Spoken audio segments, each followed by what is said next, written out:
Board परीक्षा में शामिल होने वाले प्रिय विद्यार्थियों को बहुत बहुत हार्दिक शुभकामनाएं। वे अवश्य सफल हों, हमारी मंगल कामना है। कुछ बातें उनसे जरूर करेंगे जिनका वे ख्याल रखेंगे तो स्वाभाविक है कि वे तनाव से नहीं गुजरेंगे, परीक्षा की तैयारी भी बेहतर हो सकेगी, प्रश्न पत्र भी बेहतर तरीके से हल हो सकेंगे और सब कुछ अच्छा ही होगा। पहली बात, प्रत्येक परीक्षार्थी मन में सदैव सकारात्मक बातों को ही लाएं। जो नकारात्मक बातें हैं उससे दूरी बना के रखें, इससे उन्हें अच्छा करने में मदद मिलेगा। सोच विचार इतना ही नहीं, ऐसे लोगों के ही संपर्क में रहें जिनकी सोच सकारात्मक है, जो आपको प्रोत्साहित करते हैं, उत्साहित करते हैं। ऐसे लोगों के संपर्क से, ऐसे लोगों से बातचीत करने से बचें जिनके मन में नकारात्मक भाव है। उनकी बातों से आपके मन प्रभावित होते हैं। सकारात्मक भाव ही मन में लाएं, सकारात्मक सोच पर ही कार्य करें।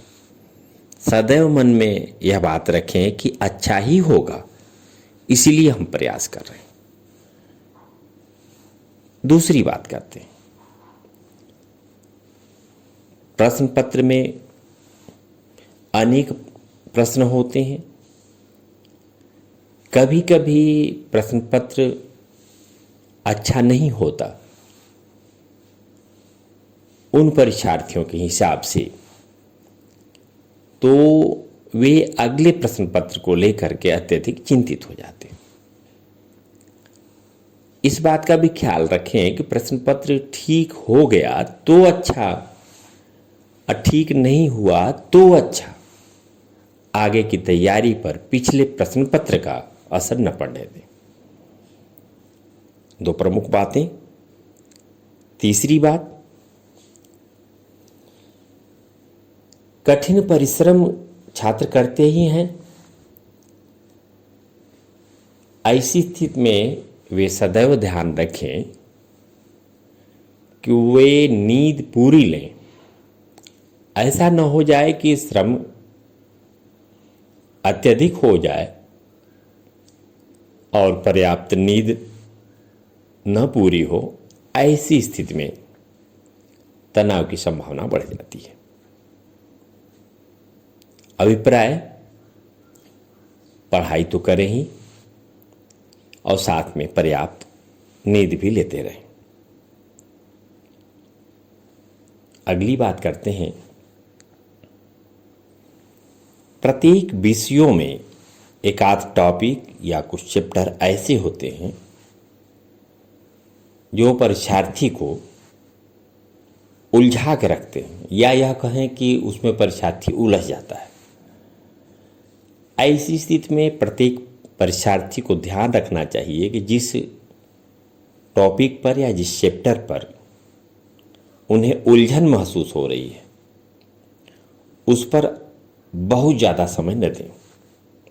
हाँ, उस टॉपिक या चैप्टर से जुड़े हुए जो महत्वपूर्ण प्रश्न हैं उनके उत्तर को जरूर पढ़ लें।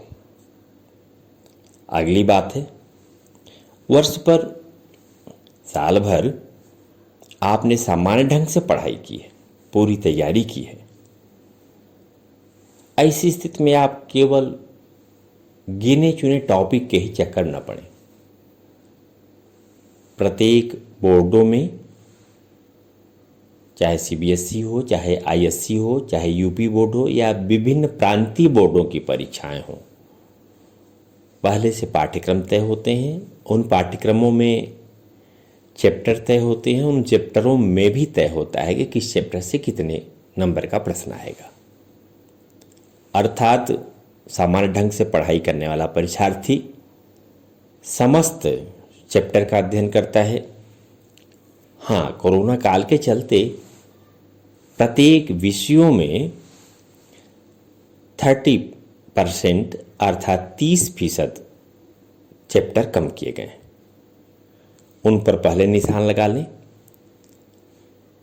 परीक्षा के दौरान वैसे भी समय कम होता है। ऐसी स्थिति में जिन चैप्टरों को बोर्ड परीक्षा में शामिल नहीं होना है उसको कतई न पढ़ें। हाँ, जो 70% चैप्टर है उस पर अपना ध्यान जरूर फोकस करें। अगली बात है, महत्वपूर्ण जो टॉपिक है उस पर विशेष ध्यान दें। और महत्वपूर्ण बात, जिस प्रश्न पत्र में गैप कम हो उसकी तैयारी परीक्षा से पहले ही विशेष रूप से कर लेनी चाहिए, ताकि जो गैप कम है उस दौरान उन्हें किसी प्रकार की असुविधा न हो। वहीं दूसरी तरफ जिन प्रश्न पत्रों में गैप ज़्यादा है, ऐसी स्थिति में परीक्षार्थी उन प्रश्न पत्रों को लेकर के कुछ ज़्यादा ही गंभीर नहीं रख पाते। इसका विशेष ख्याल रखें। जरूर परीक्षार्थी के ऊपर प्रेशर कम होता है, पर किसी तरह की लापरवाही न हो, पढ़ाई निरंतर होती रहे।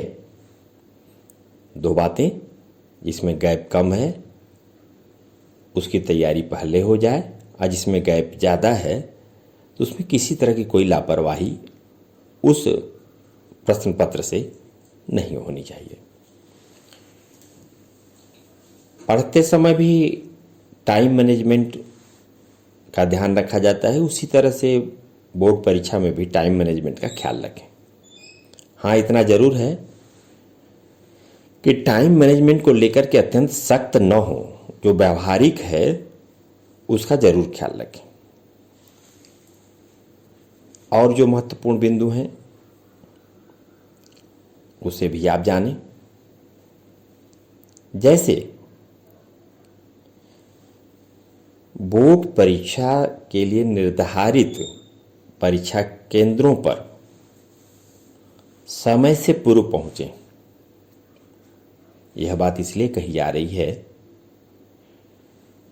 कभी ट्रैफिक की समस्या आ जाती है या जिस वाहन से जा रहे हैं उसमें कोई दिक्कत आ सकती है, या साइकिल से आप जा रहे हैं, समय कम होगा तो आपको जल्दी पहुंचने के लिए ज़्यादा श्रम करना पड़ेगा, जिससे अनावश्यक समस्या उत्पन्न हो सकती है। इसलिए परीक्षा केंद्र पर समय से पूर्व पहुंचने की ही योजना रखें। अध्यापकों और अन्य दूसरे विद्यालय के छात्रों से संयमित व्यवहार करें। न तो उनसे जल्दीबाजी में मित्रता कर लें और न ही उनसे किसी तरह का कोई भी बात करें।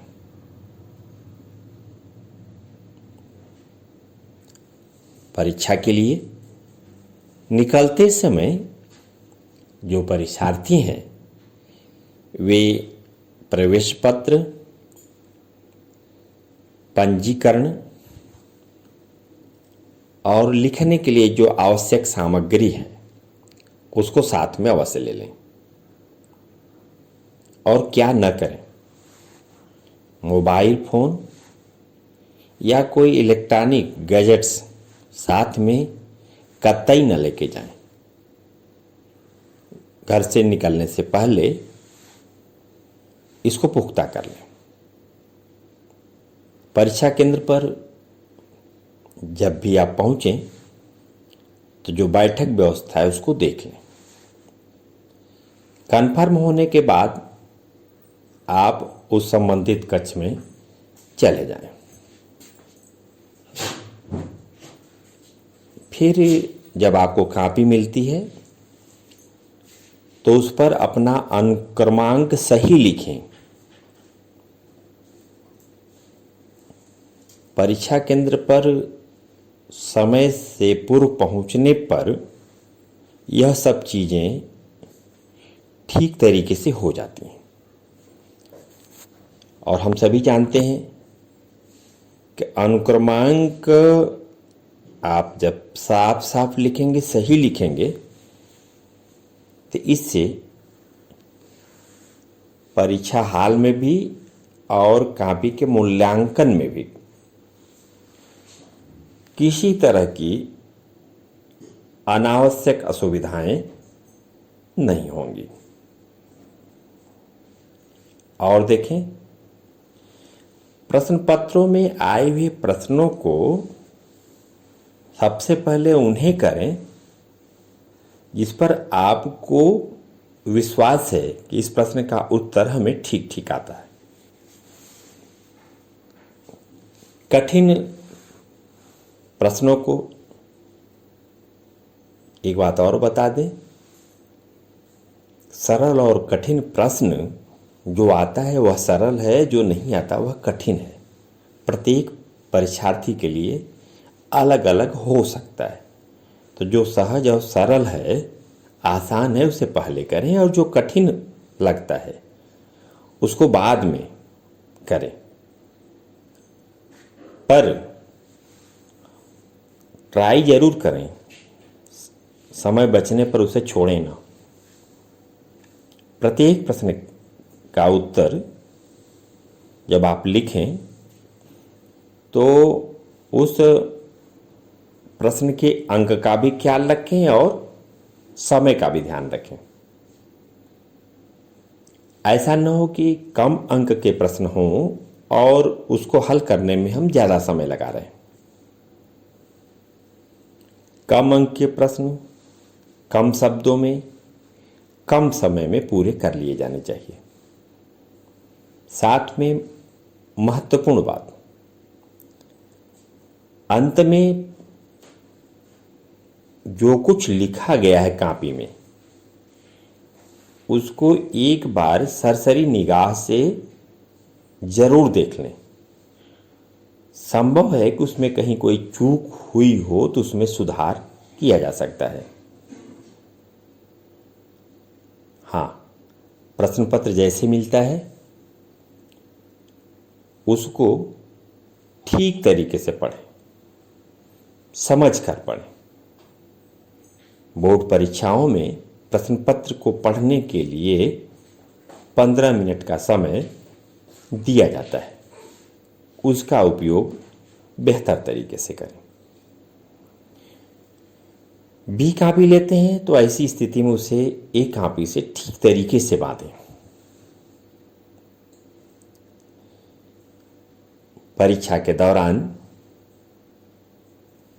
कक्ष निरीक्षक के निर्देशों का पालन करें। अनावश्यक बातचीत को हर हाल में अवॉइड करें।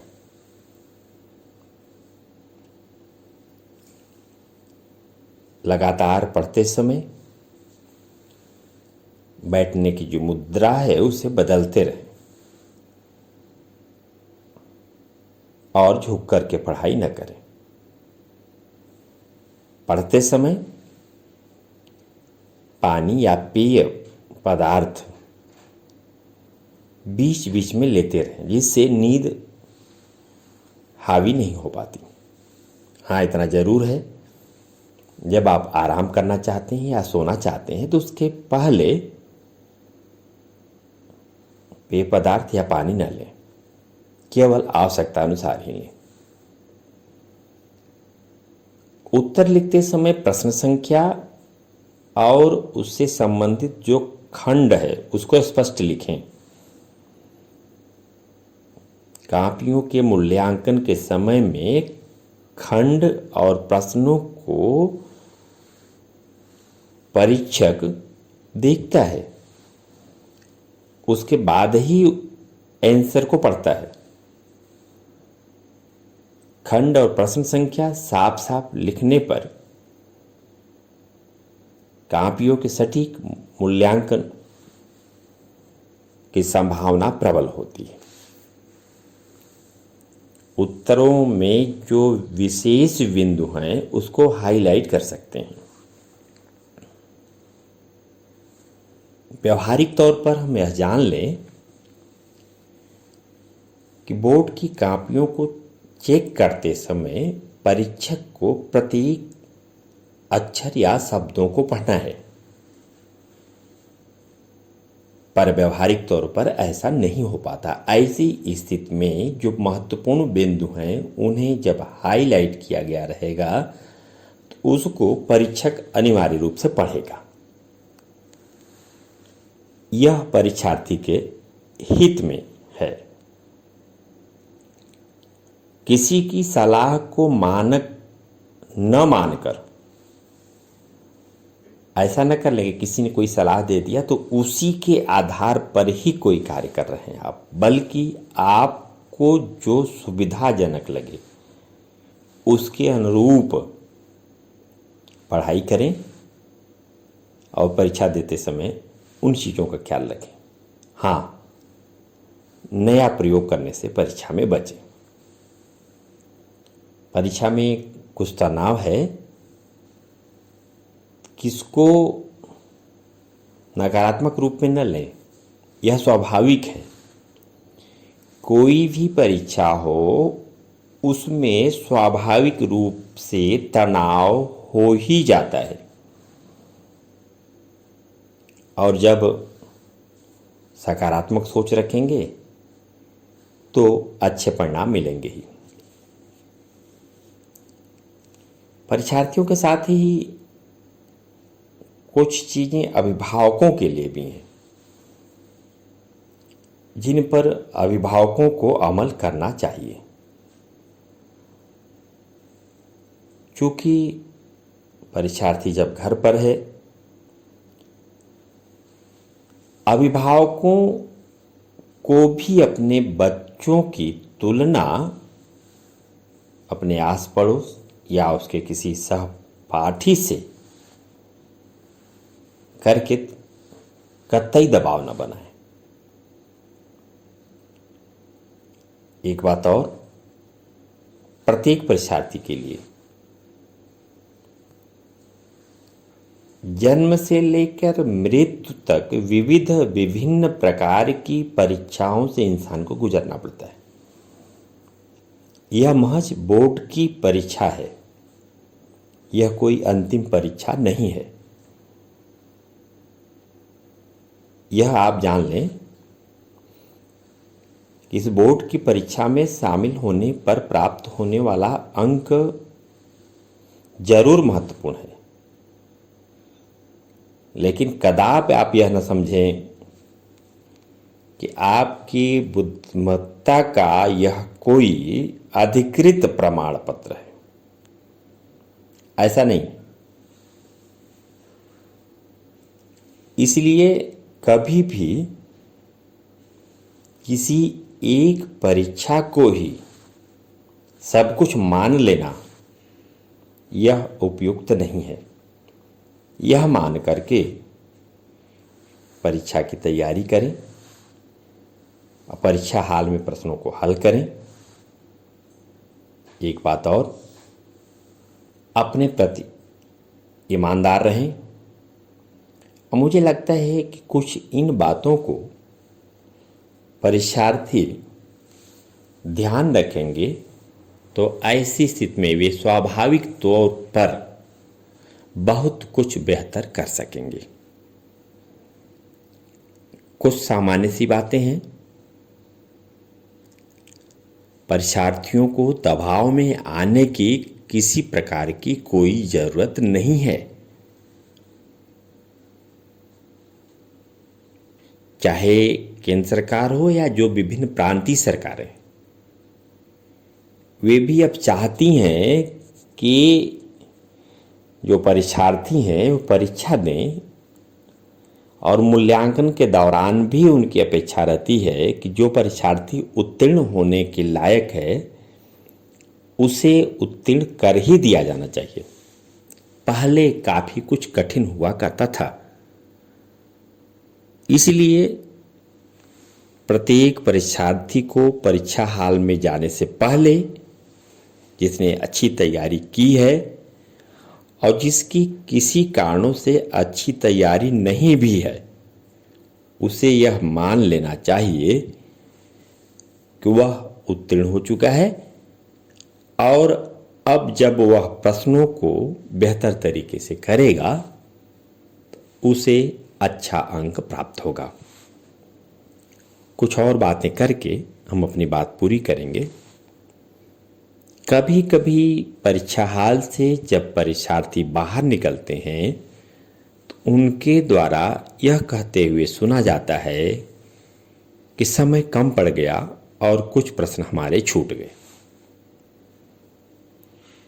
इस बात का पूरा ख्याल रखें कि कोई भी प्रश्न छूटने न पाए, चाहे वह 1 अंक का हो, चाहे वह 2 अंक का हो, चाहे वह 4 अंक का हो, चाहे वह 6 अंक का हो, या चाहे जितने अंक का हो। यह बात इसलिए कही जा रही है कि कम अंकों के प्रश्नों के उत्तर लिखते समय जब हम ज़्यादा समय दे देंगे तो ज़्यादा अंक के प्रश्नों के लिए हमारे पास कम समय बचेगा और वह नुकसानदायक सिद्ध हो सकता है। हमारे पास कम समय है तो भी ऐसी स्थिति में भी प्रश्न का क्रमांक डालें और उसके बारे में जरूर कुछ न कुछ लिखें। इसलिए कहा गया कि टाइम मैनेजमेंट, समय का ख्याल रखें। सामान्य सी बात, कोई प्रश्न पत्र 100 नंबर का है, एक उदाहरण बता रहा हूं, अलग अलग कक्षाओं में अलग अलग अंक के प्रश्न पत्र हो सकते हैं। उदाहरण समझ लें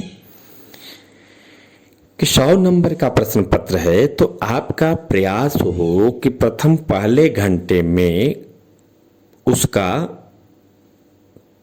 33 या 35 अंक के प्रश्न हल कर लिए जाएं। भले ही किसी प्रश्नों का उत्तर बेहतर तरीके से आता है, पर उनको करने में अन्य जो ज़्यादा अंक के प्रश्न हैं उनके छूटने की संभावना अधिक है।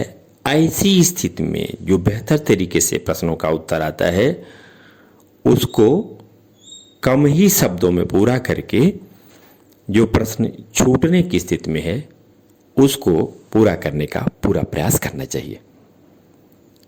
परीक्षा हाल में समय प्रबंधन का महत्व अत्यधिक है। अंत में एक बात, कॉपी जमा करने से पूर्व अंत में अपना अनुक्रमांक लिखें और पूरी कोशिश करें कि एक सरसरी निगाह में आपने जो उत्तर लिखा है उसको एक बार पढ़ लें। उससे कहीं कोई चूक हुई होगी तो उसमें सुधार किया जा सकता है, या कोई प्रश्न छूट रहा होगा तो उसे भी आप लिख सकते हैं। एक बार फिर से आप सभी परीक्षार्थियों को हमारी तरफ से बहुत बहुत हार्दिक मंगल कामनाएं।